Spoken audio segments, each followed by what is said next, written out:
Hello, doctoral learners who are enrolled in TLA 832, Worldview and Adult Learning. This is Professor McGuire, and I'm going to take a few minutes to talk to you about essay number 2, which is entitled Problem Statement and Research Questions. Give me a moment to unshare and then reshare. Okay, so what you're going to do is you'll go into Halo and you're going to download this particular template. Keep this cover sheet. Just put your name in it. If that's not your due date, change the due date to reflect yours. Because this particular essay is about the problem statement and research questions, it's important that we note this disclaimer, which states that a passing score on this assignment does not indicate approved problem statement or research questions. That is something that you will do with your committee, in particular your chair, methodologist, and content expert. So this is just for this particular class.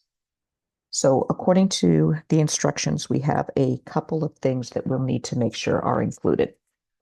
We'll start with the background to the problem. So this is just a brief overview of the literature to give context to what you'll be studying. Basically, what you need to do is show how the literature related to your problem has been studied and evolved over time. There's some more information in here about how to cite, making sure that you're using the current empirical articles. In the background to the problem, you can have more like scholarly sources as well.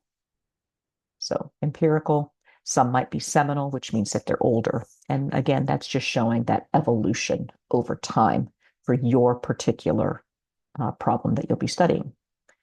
The problem statement section, this is where you're really going to hone in on your topic of study. It's important to make sure that everything that you do in this section comes from empirical sources. It must be research supported.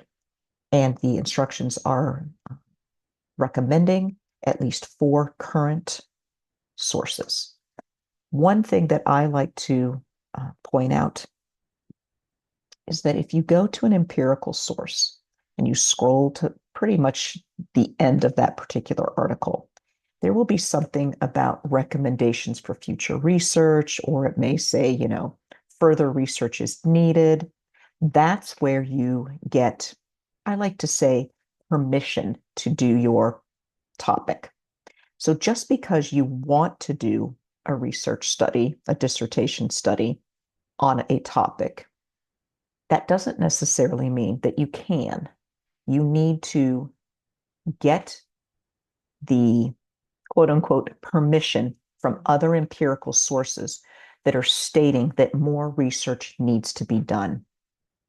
Another very important part of this is that the empirical research that is stating that more research is needed needs to come into play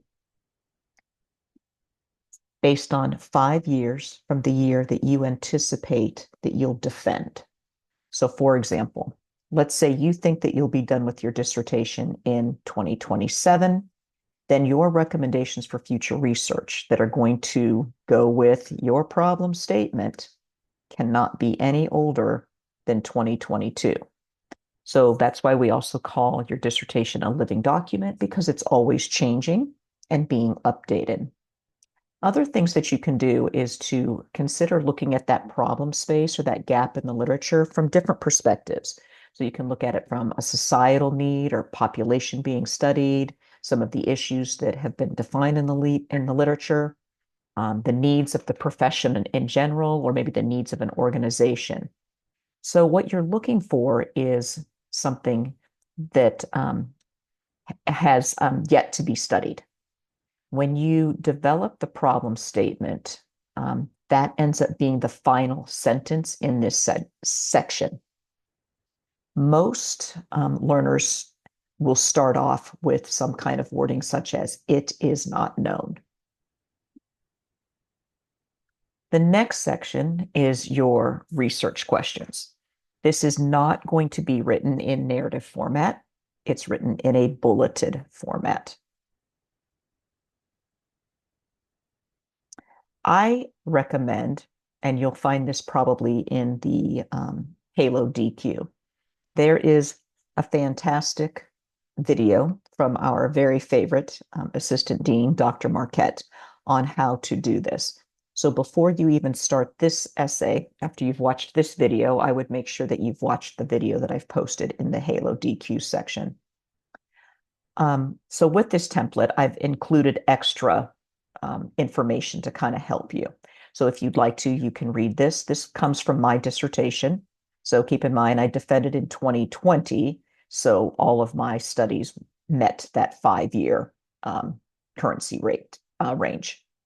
So for example, I found in this particular article by this author, the recommendations literally said at the end of the paper, further research needed to be qualitative. So further qualitative. So what that did is it gave me permission to do a qualitative research study. And the author went into even more detail on pre-service teachers, their weaknesses and difficulties. Then I found another one, same author. And this author also included another recommendation. Says that thus in further studies, it would be interesting to include pre-service teachers on their content knowledge. Okay, now I'm getting somewhere. Then I had another one by Nixon, Hill, and Luft, and they said that further research should investigate teachers learning of the subject matter. So subject matter is just another word for content knowledge. So now we're seeing content knowledge twice. And then I used Cho and Schoen, and I started working in my theoretical foundation.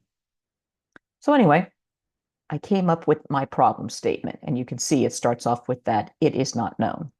It is not known how pre-service teachers describe content knowledge using reflection on action after the planning, teaching, and feedback stages of microteaching.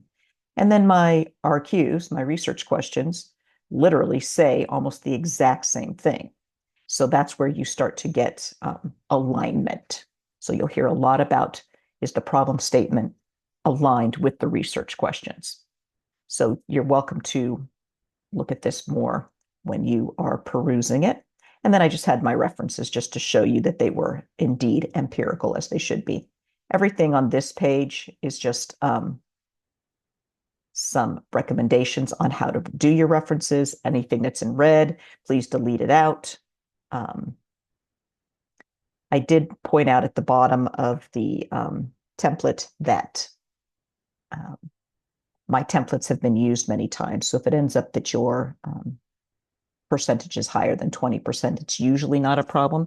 Just make sure that you're not plagiarizing, and anything that you do cite or take from an article, you should have that parenthetical in text citation. All right. Well, that's all that I have for you. I am hoping that this very short video is helpful. In the Halo announcements, not only will I have the template, I'll also have an exemplar that you can use to kind of review to see how another one of my learners had completed this assignment.